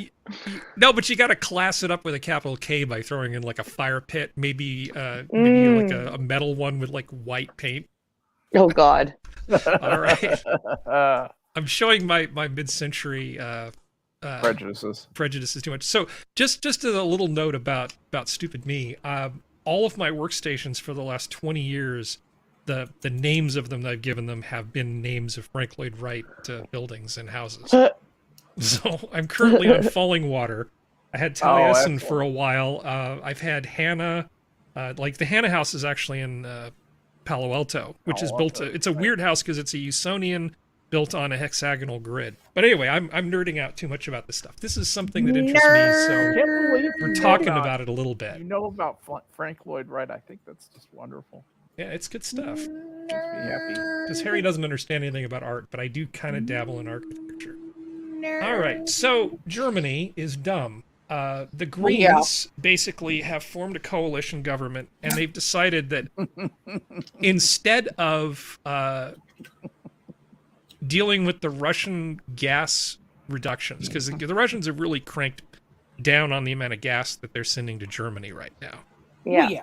Because they're peeved about the whole Ukraine thing and the sanctions. And so the Germans have, in their new coalition government, decided, oh, well, you know, we're about to shut off 3 more nuclear reactors, and we're okay with that. We'll just fire up even more coal plants in the meantime as a short-term sort of thing. So the Green Party hates nuclear so much that they're willing to actually fire up a bunch of additional coal plants in the meantime. That's how unbalanced these people are. Yeah, these are reactors, by the way, that have decades of useful life potentially. Oh yeah. Yeah. Yeah, it's just it's insane. So this is a translation of an article from an actual German article. So it's a little bit messed up because it had to be translated from German because my German is not that good. But having read through this coalition government's just sort of like, yeah. So the Bundestag rejected an amendment by the Union Parliamentary Group that aimed to extend the lifetime of nuclear power plants. The CDU and CSU had proposed that the federal government be allowed to continue running the 3 remaining German nuclear power plants in addition to coal-fired power plants. The FDP had recently campaigned for this. However, the Free Democrats were unable to assert themselves in the coalition against the SPD and the Greens. Essentially, the Greens killed it. As I told Harry before all of this, I swear to God, Germany's going to start World War III because they have to start every war we go into, and I feel like this is just the start of it. Yeah, the Germans have to. It's just ridiculous. What the hell is going on with the Germans? It's really pretty sad. I mean, the French are going to be laughing at them at this point. Mm-hmm. And they have every right. This is where I have to remind myself I'm not going to do impressions ever again. No, but seriously, the French are just going to sit there and laugh at them with their nuclear power plants and their somewhat cheaper power, and watch the Germans just sit and spin with coal and a bunch of wind turbines that only work part of the time. Yep. Enjoy the cold air. Yeah, enjoy the cold air. Burn blue coal, Germany's finest anthracite. Oh, yes. Anthracite. All right. So, things you can do with a nuclear plant. There's a consortium in the UK that's actually talking about using the waste heat from nuclear reactors to do large-scale carbon capture. Now, part of me thinks this is kind of stupid because I'm one of those people that Scott Adams makes fun of, him saying that he'll ban me if I say, well, that's silly. Why don't we just plant trees? Yeah, well, why don't we just plant trees? I'm actually all in favor of that. But if you can take something like this and extract CO2 out of the air and say the amount of CO2 we're extracting out of the air is equal to the amount that, like, all the trains use. That's the example that they give. Yeah. As a simple accounting sort of thing, you can say, okay, we just made this thing that's really hard and expensive to replace carbon neutral.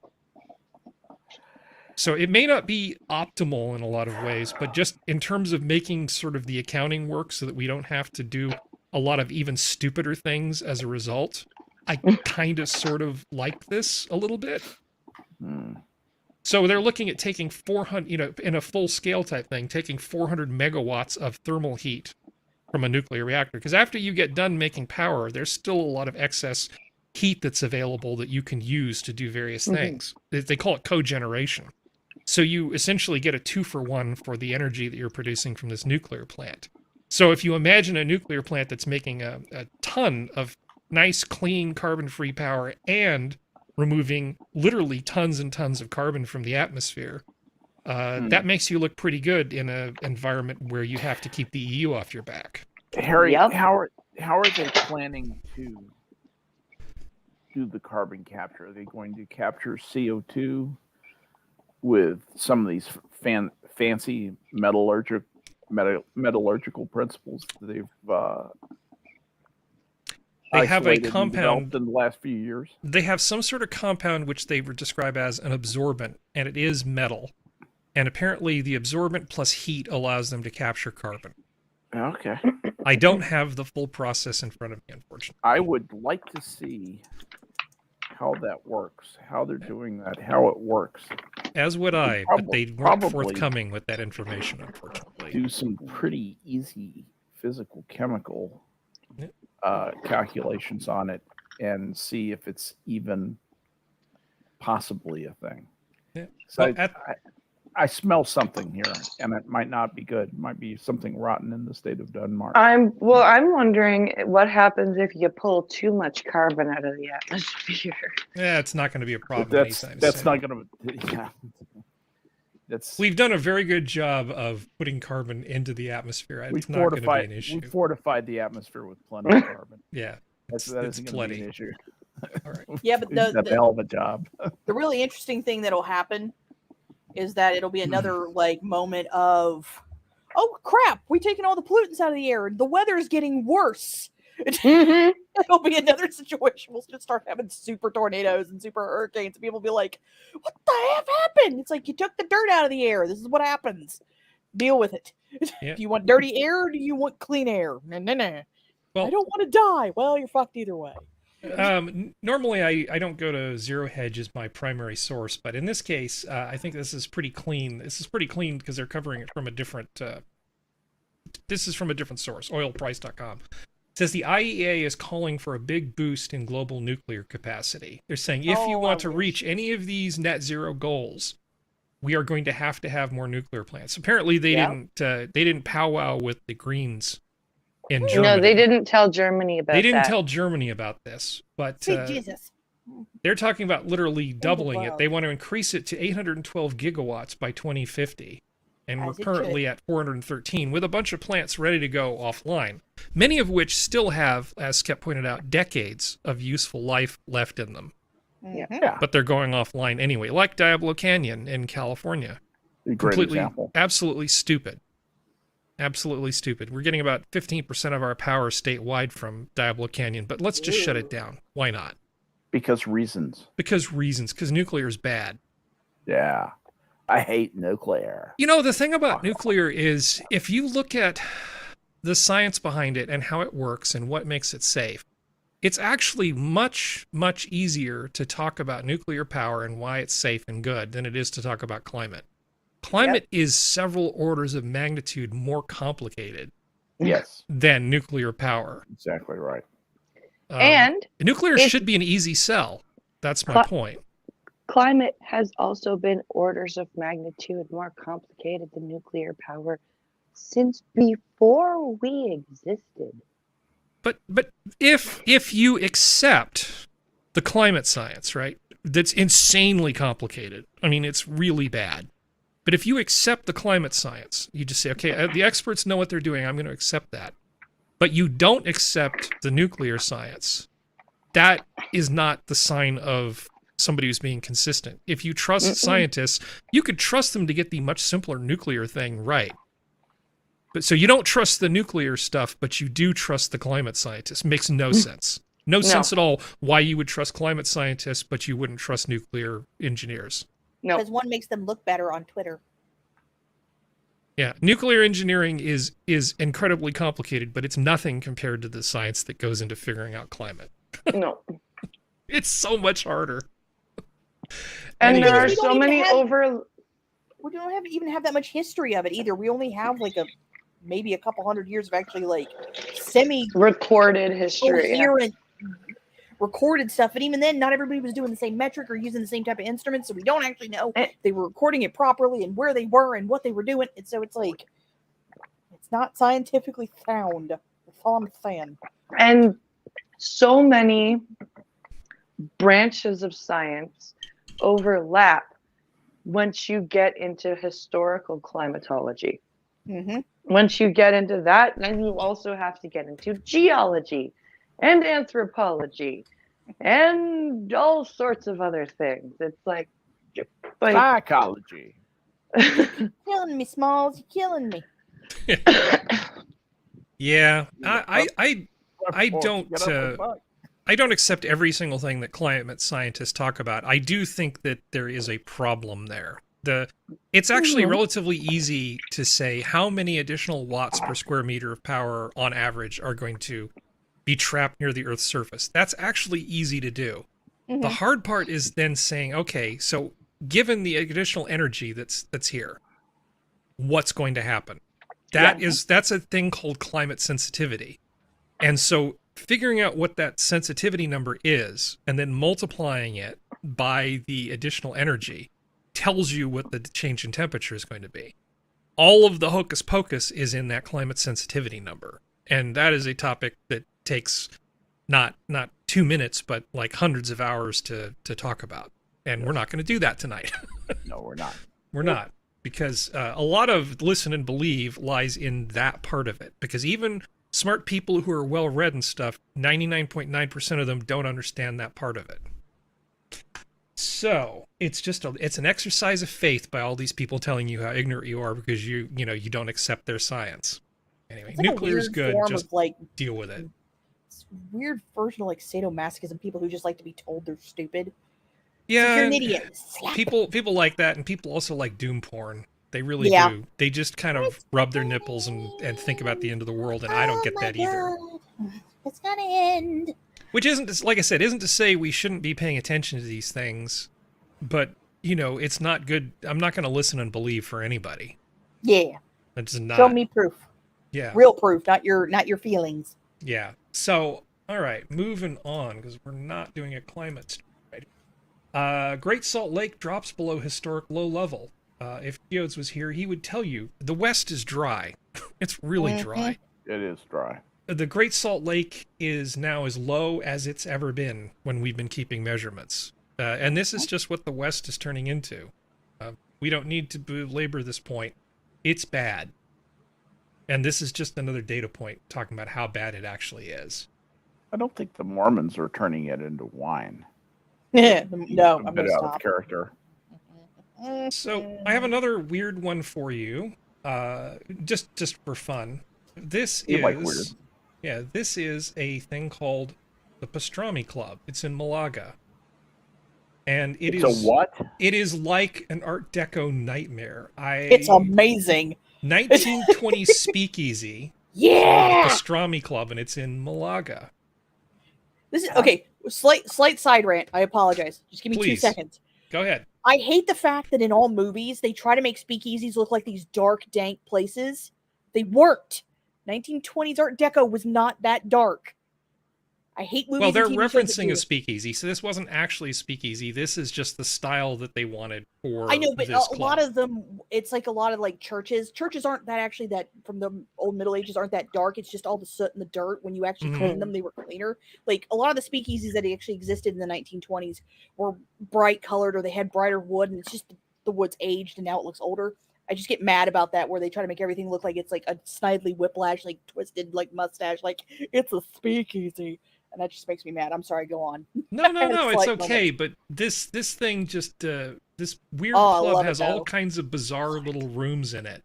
Man, the Spanish are just nuts sometimes. The Yes. Pastrami Club, The huh? Pastrami Club. So there's that Yeah. same thing from another angle. Look at this seizure-inducing sign that they amazing. have here. Look at that bar. Gray.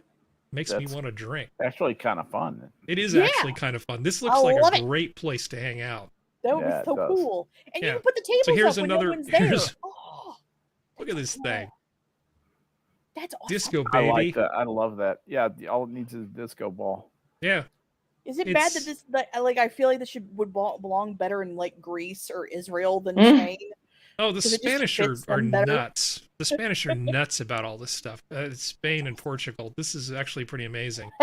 So Hell's this VIP. Hell's VIP. This is there's just like a little hole in the floor there. That's great. Oh, it's Yeah, it's covered up. It's just part of the exhibit. Oh, ad. Go away.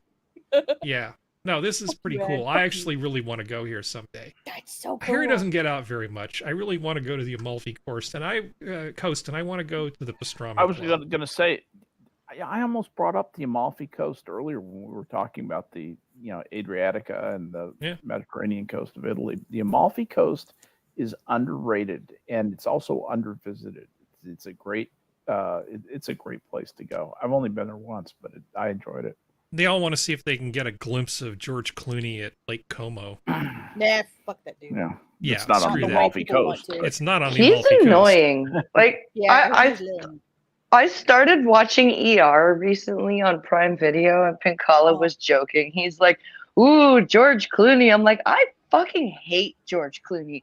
I don't even watch. He's not it one for of your that. 5. Is that what you're No, saying? Okay. I do not I don't watch that show for his character. Whenever the scenes with him come on, I'm just like, okay, is this over yet? That was actually back when he was tolerable. So that's right. I loved him back in ER. I loved him back in ER. He was okay. Like he wasn't like awful in ER, but I'm not sitting there going, oh my god, it's George Clooney. I'm like, oh yeah. If you want to go down the deep Wayback Machine for George Clooney, you need to watch Roseanne.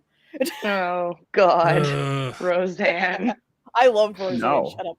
My mother used to watch Roseanne all the time. If you want to go really deep cut, Skep, God. Jonathan Frakes, a young Jonathan Frakes in the Waltons. Yep. Yeah. Jonathan Waltons? There were several Waltons alums who had great careers and had little bit parts in it here and there. Yeah, one of the Walton girls fell for Jonathan Frakes, a nice young man who looked like he had a future, but it turned out he had an evil secret. He was an atheist.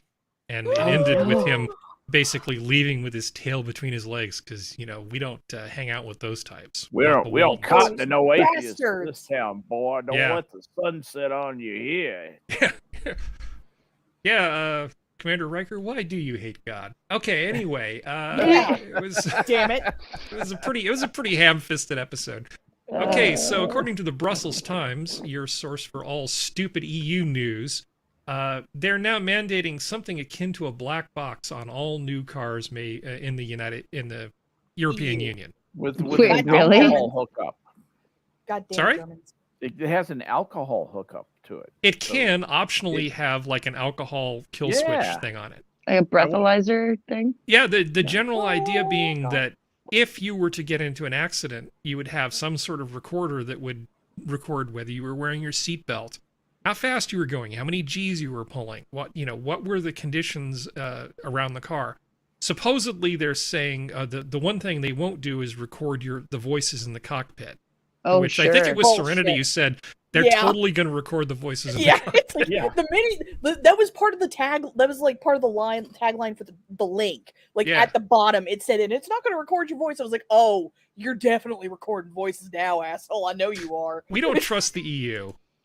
I don't trust nobody. Had they not said anything about voice recording, I would be more inclined to believe that they weren't recording voices.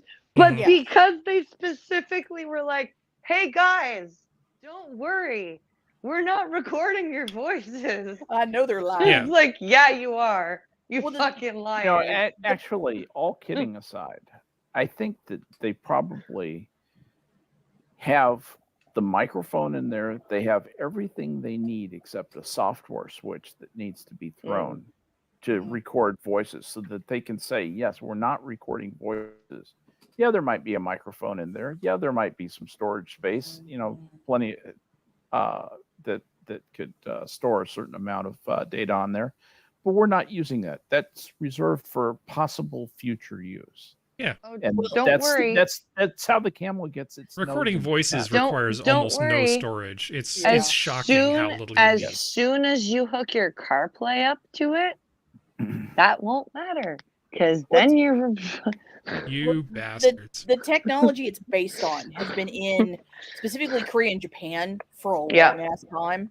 And Killed freedom. There's entire Korean dramas that are focused around the black box in the car recording voices. Wow. Do not play this crap with me. They don't record I had voices. no idea. No, that's cool.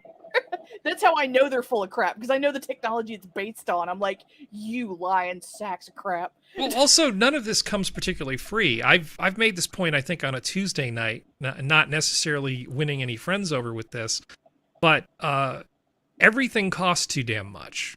Yep. The amount of labor that you have to do in terms of hours of your life in order to buy a car just gets longer and longer and longer. Sure, we have more money now than we did in terms of dollars because of inflation. When inflation happens. But it used to be that you could buy a house with just a few years worth of your earnings. It wasn't something that required a 40-year mortgage. Right. If you look in terms of how long you have to work to acquire something, it's gotten a lot longer in a lot of cases with things like cars and houses. And part of it's because of just this extra complexity, because there's an EU commission, there's a bunch of guys with round glasses sitting around patting each other on the back because they've come up with yet another rule they can have. Why don't we just add this? How about this? How about this? So it's just another device that adds a couple €100 to the price of a car because the peons are financing it anyway, so who cares? And maybe they won't even own a car at some point. And the thing is that in Europe, gas is already like $8 to $10 a motherfucking gallon. Yeah. All these people are just out of touch because it isn't just the one thing. This is just yet another thing they're doing to make cars more expensive. And, after you're already died in a crash, what do you care? Yeah, right. This is really about the insurance companies weaseling out of paying for things. That's why do you think they care about whether you're wearing a seatbelt or not? It's so they can blame you after the fact, or somebody doesn't have to take responsibility. Yep. Screw you. Just do your damn job. Anyway, did you have any more on this, Skep? Because you've been all quiet on this one. You said everything that I was going to say. I just didn't feel any need to repeat it, really. Channeling Skep tonight. I was actually gonna say I'm gonna jump off because I'm finally getting tired. Yeah. So do you have anything coming up soon?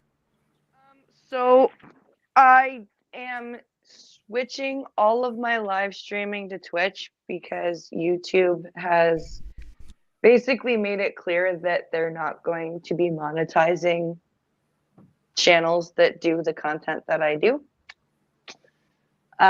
So it's a lot easier to monetize on Twitch.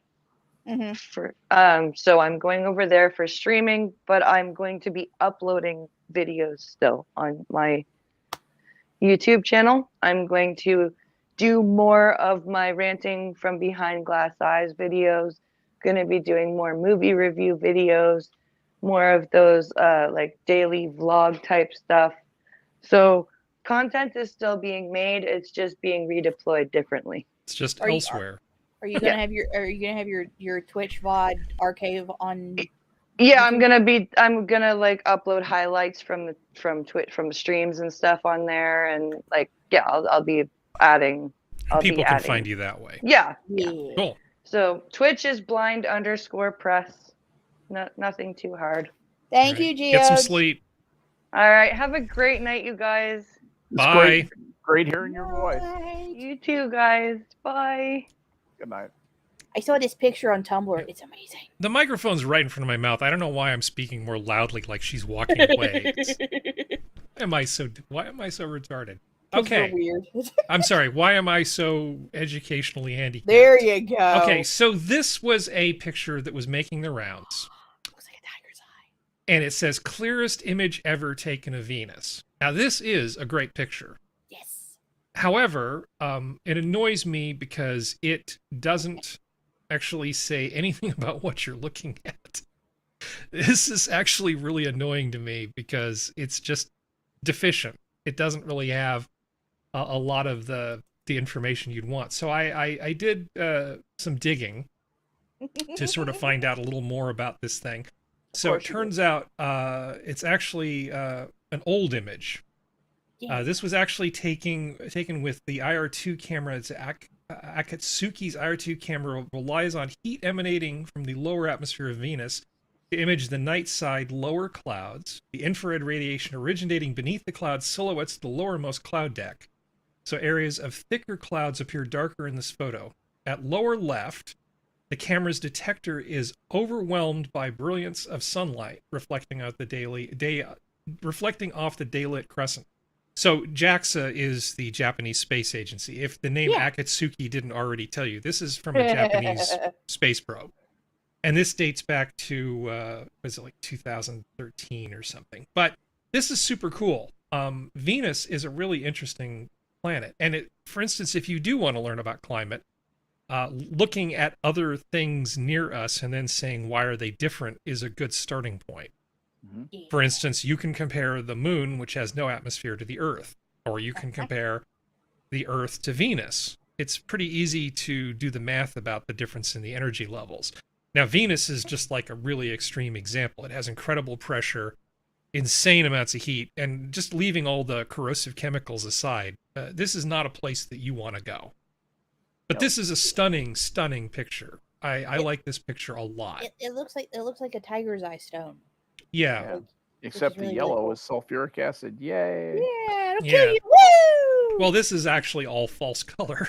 So I know, it's I not know that. not really yellow. I'm going to go ahead and put the link to this article that's got some interesting Venus information here in the chat for everybody. If you're ever on the surface of Venus and you see something that looks yellow, it's sulfur and it's not your friend. Yeah. And, I think and your eyes would have burned out before you had a chance to think about it. But an assassin, I know it's outside the Goldilocks zone. It's still pretty. Even if it's fake color, I don't care. It's still pretty. So speaking of fake color, I want to give you a astronomy picture of the day. That's a weird segue, Harry. But this is from NASA. This is 2013, August 20 from NASA. Astronomy picture of the day. This is a 3-color false color image in UV of the sun. And the dark spot that you're seeing is Venus transiting. So effectively, it's a Venusian eclipse. That's actually pretty cool. This is I love amazing. that gigantic, dark blue ocean that's just kind of there. Yeah, so this is actually using 3 different colors of UV. Eclipse. That's a solar eclipse. Nice. So as pretty as that picture of Venus is, this to me is probably one of the most stunning pictures from our solar system I can think of. I am absolutely wrapped, and I think I have a new background for my login screen. I put the link in the chat. No, this is absolutely cool, and you can see in the fine structure of this, you can see what the magnetic field lines are doing. Yeah. You really can. You literally can see the arching and the bowing back of the magnetic fields. You see it all over that. That really is. And what's under these bright spots are sunspots. Yep. So the sunspots on the surface of the sun viewed in UV aren't just boring splotches against a bright yellow background. It's extremely hot. It looks like this. You can look at the sun through a bunch of different filters and see different sorts of things, much like a flower looks different in infrared, UV, and visual wavelengths. The sun looks really different depending on what wavelengths you look at, because those wavelengths correspond to different types of elements, like calcium, for instance, gives you some really interesting images. And you can put a solar filter on a telescope.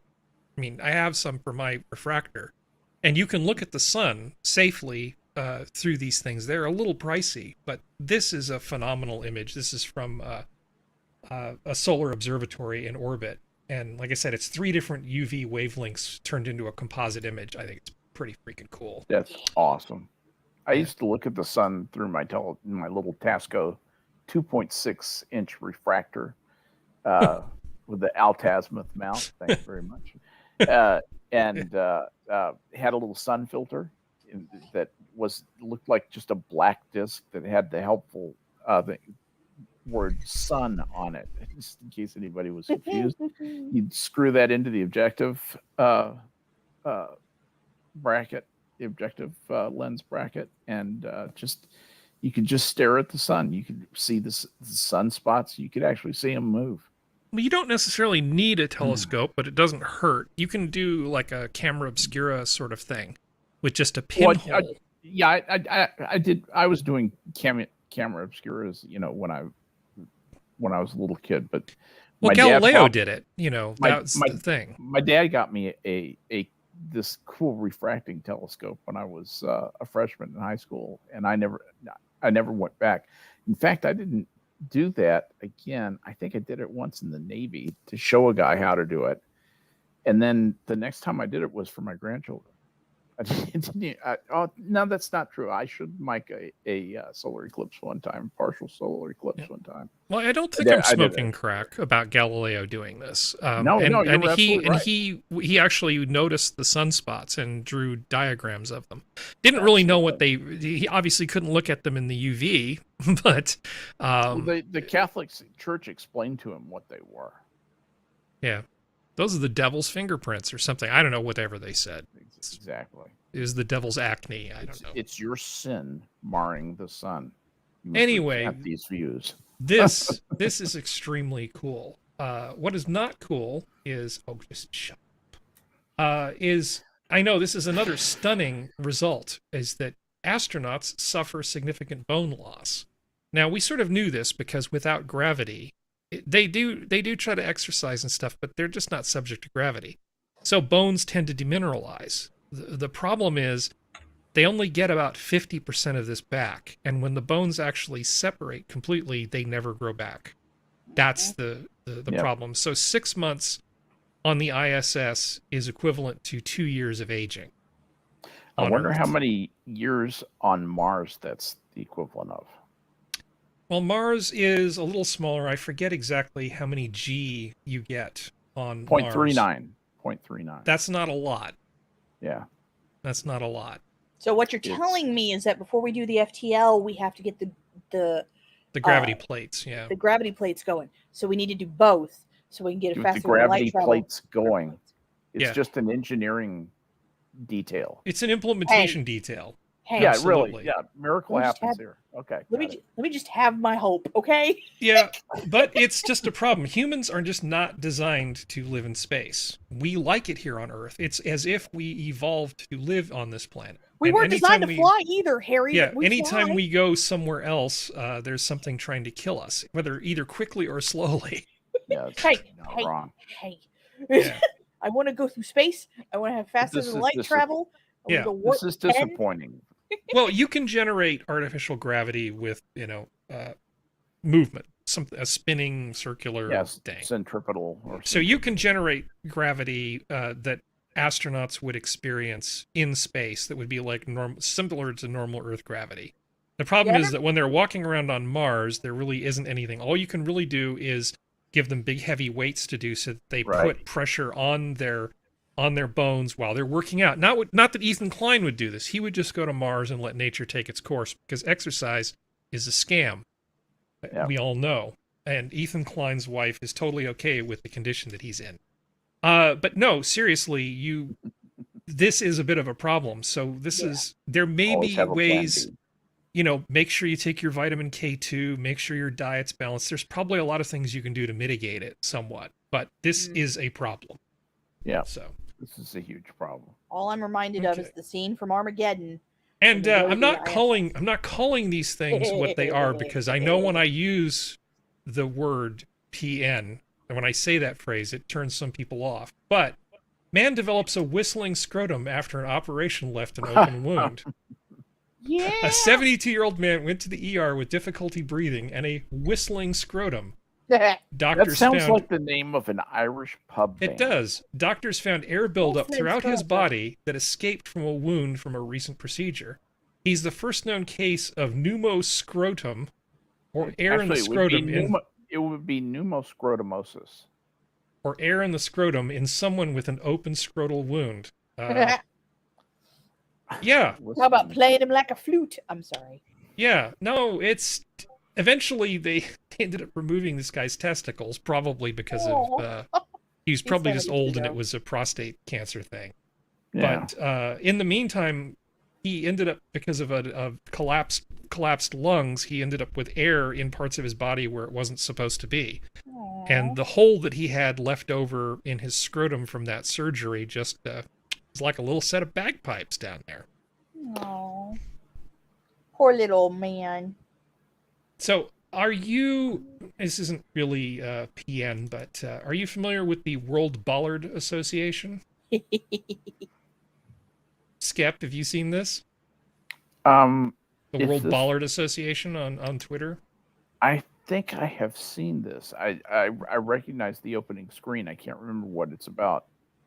It's about this little house here in Mexico, which really, by all rights, deserves to be destroyed. But the humble Ballard saves it over and over again. That's public domain music, so.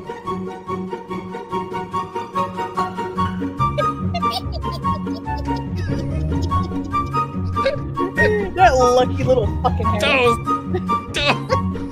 It's like God wants it dead, but he can't succeed. The devil is stopping it. Emergency services can't even do it. So bollards are your friend, especially if you're a shitty little house in Mexico. Evidently. I just love it's like God's like, I want to kill you, and devil's like, no, you will not kill it. All right. So that is it for the planned parts of our show Good tonight. show, Do you guys Harry. have anything you want to talk about before we go? Skep? I want to thank you for putting the show together, and you really don't take enough credit and get enough credit for doing that. Thank you very much for making this an entertaining show, Harry. As long as it's fun for you, I have done my job. Because honestly, if we're having a good time, I have a feeling people will enjoy watching us. I think you're right. Serenity, anything from you? That's a lucky little fucking house. That's all I'm That saying. house is That's blessed. a lucky little bitch. Hashtag blessed. I just love the fact that some of the part of the videos is people are standing in the doorway going, son of a bitch. But other than that, nope, I'm good. All right. Good night, everybody. The zoo is Zoo's closed. Good night, everybody.